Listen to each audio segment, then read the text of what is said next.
Hi hello welcome to my channel. ఈరోజు నేను చేసిన రెసిపీ వచ్చేసి మునగాకు పొడి. ఇందులో calcium, iron, vitamin A and C చాలా ఎక్కువగా ఉంటాయి. ఇది అన్ని ఏజెస్ వాళ్ళకి చాలా హెల్ప్ఫుల్గా ఉంటుంది. పెద్దవాళ్ళలో అయితే డయాబెటీస్ పేషెంట్స్కి, చిన్నవాళ్ళకైతే ఎముకలు గట్టిపడడానికి చాలా హెల్ప్ఫుల్ అవుతుంది. సో లేట్ ఎందుకు, ఈ రెసిపీ ఎలా చేసేయాలో చూసేద్దామా. ఇలా మునగాకుని క్లీన్ చేసి తీసుకోవాలి.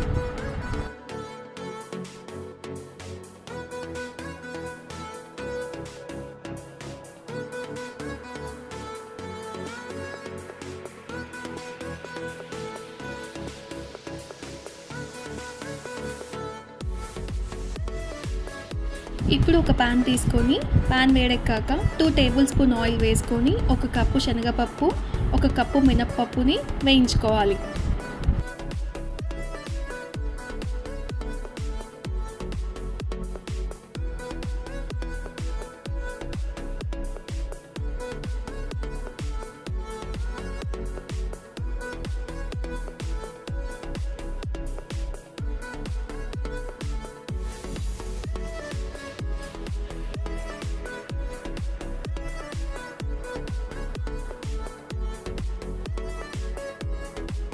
అదే ప్యాన్లో 5-6 ఎండుమిర్చి,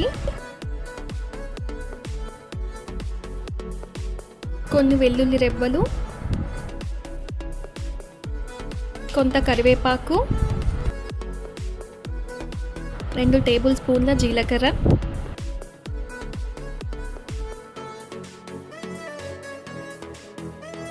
ఒక కప్పు ధనియాలు, 1 కప్పు నువ్వులు. ఇవన్నీ వేగాక ఒక ప్లేట్లోకి తీసుకొని పక్కన పెట్టుకోవాలి. తర్వాత అదే ప్యాన్లో 1 స్పూన్ ఆయిల్ వేసుకొని మునగాకు పొడిని యాడ్ చేసుకొని వేయించుకోవాలి.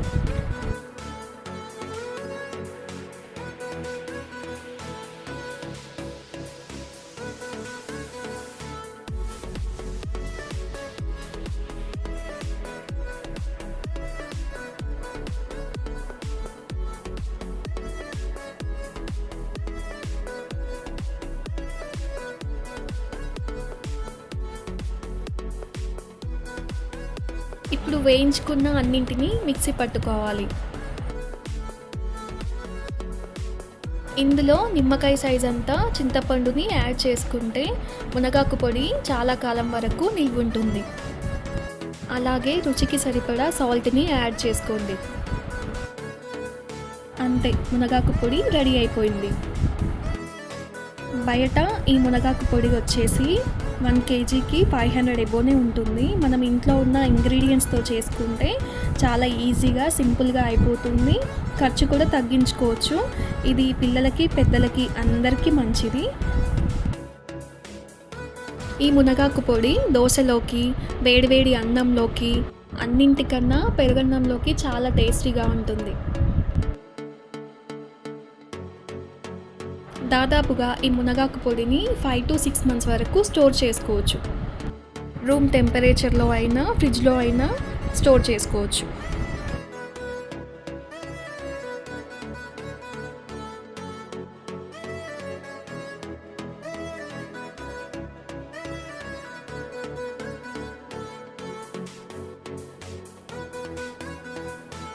Thanks for watching video. Please do like, share and comment.